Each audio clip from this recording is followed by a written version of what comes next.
چھوٹی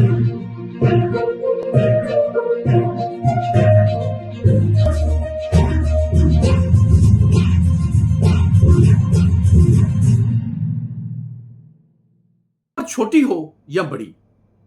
وہ پولیٹیکل ہنگامہ بپا کر سکتی ہے، وہ کسی سیاستدان کو انتقام کا نشانہ بنا سکتی ہے۔ ایک چھوٹی سی خبر جو چودھری ظہور کے اخبار پاکستان ٹائمز میں شائع ہوئی تھی، اس وقت اتفاق سے جو ہے چودھری ظہور جو تھے وہ پاکستان ٹائمز کے ایڈیٹر تھے، وہ خبر پاکستان ٹائمز میں شائع ہوئی اور اس نے چودھری ظہور کے خلاف ایک انتقامی کارروائیاں جو تھیں ان کا راستہ کھولا۔ یہ نواب کالا باغ کا دور تھا، مغربی پاکستان میں وہ گورنر تھے، صدر ایوب خان کی فیڈرل گورنمنٹ میں حکومت تھی، اور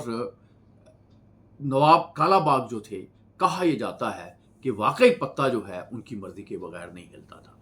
تو اسی دور میں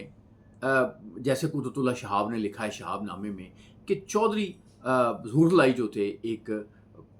بزنس مین تھے، انہوں نے ایوب خان صاحب سے تعلقات بنانے شروع کر دیے، ایوب خان سے ملنا شروع کر دیا، اور انہوں نے دیکھا کہ اگر صدر کی مجھے اشیرباد حاصل ہے تو مجھے گورنر کی اشیرباد کی ضرورت نہیں ہے۔ تو انہوں نے صدر ایوب خان سے ملاقاتیں شروع کر دیں اور نظر انداز کر دیا نواب کالا باغ۔ اب نواب کالا باغ تک ایک افواہ پہنچی کہ چودھری ظہور جو ہیں وہ تو گورنر بننا چاہتے ہیں آپ کی جگہ، اور گورنر جو ہے بابزادہ صاحب جو ہیں بڑے غصے میں آ گئے کہ یہ کیا ہو رہا ہے۔ اور اب ہوا یہ اتفاق سے کہ ایک خبر جو ہے پاکستان ٹائمز میں شائع ہوئی، یہ خبر جو ہے جب پاکستان ٹائمز میں شائع ہوئی تو اس اعتبار سے اہم تھی کہ یہ چودھری ظہور کا اخبار تھا،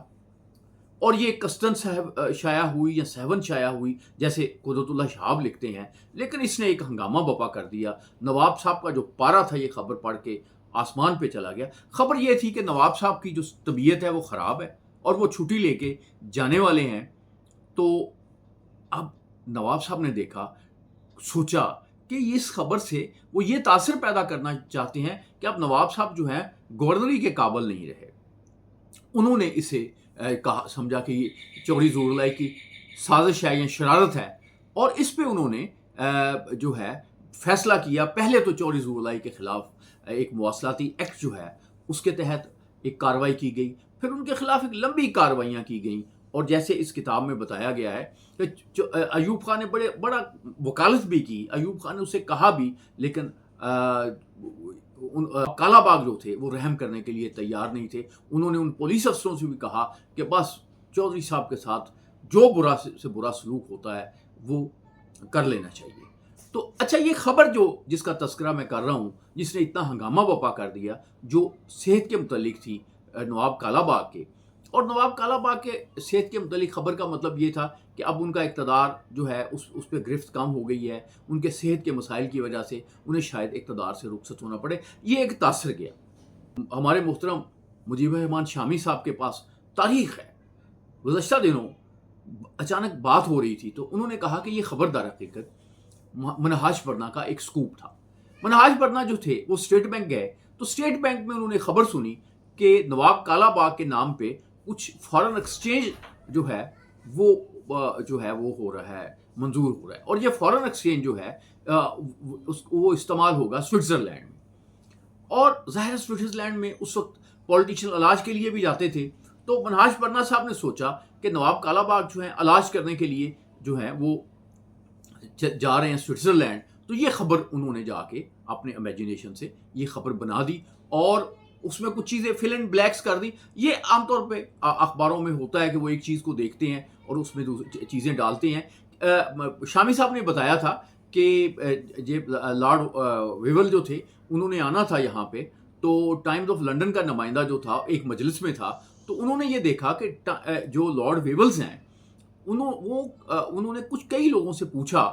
کہ انڈیا کا موسم کیسا ہے۔ تو جب اس رپورٹر کو یہ خبر ملی کہ انڈیا کا موسم کیسا ہے، تو اس نے کہا یہ ایک لارڈ جو ہے یہ انڈیا کے موسم کے لیے پوچھ رہا ہے، تو اس کی وجہ کیا ہے؟ اس وقت کانٹیننٹ کے لیے جو ہے وہ ایک وائسرا ہے وہ منتخب کیا جا رہا تھا۔ وہ سمجھ گیا ہے کہ چونکہ یہی وائسرائے بنیں گے، کیونکہ ورنہ ایک عام لارڈ کو، لنڈن کے رہنے والے لارڈ کو کیا ضرورت پڑی ہے کہ وہ انڈیا کے موسم کا پتہ چلے. پھر اس نے ٹائمز آف لنڈن میں بڑی زور اہتمام سے خبر شائع کی کہ اگلے جو وائسرائے ہوں گے وہ لارڈ ویول ہوں گے. تو جب یہ خبر چھپی تو ایک تہلکہ مچ گیا، کیونکہ کوئی ابھی تک برٹش گورنمنٹ کسی کو بتانا نہیں چاہتی تھی کہ وہ کس کو وائسرائے بنا رہی ہے. لیکن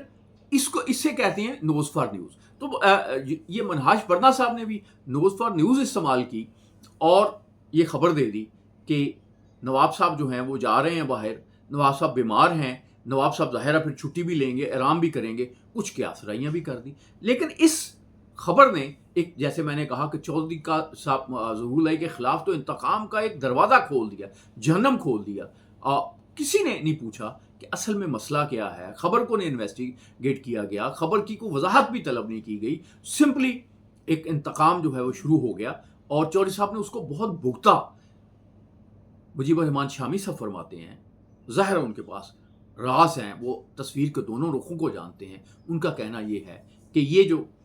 ساری تیاریاں ہو رہی تھیں اسٹیٹ بینک میں، جو زر مبادلہ کی منظوری دی جا رہی تھی، یہ در حقیقت نواب صاحب جو ہیں وہ سوئٹزرلینڈ نہیں جا رہے تھے، بلکہ ان کے گھوڑوں کو علاج کے لیے سوئٹزرلینڈ بھیجا جا رہا تھا. اس طرح سیاست میں بہت سے بڑے بڑے واقعات جو ہیں ان کے پیچھے وہ ریزنز ہوتی ہیں جو پبلک کو شاید کبھی بھی نہیں پتہ چلتی. میرا جو اس کے متعلق ورژن تھا وہ قدرت اللہ شہاب کے شہاب نامے میں تھا،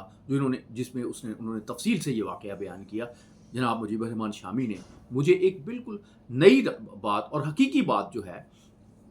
دکھائی کہ یہ سارا معاملہ منہاج پرنا کا ایک صحافتی سکوپ تھا جو چودھری ظہور اللہ کے لیے ایک عذاب بنا.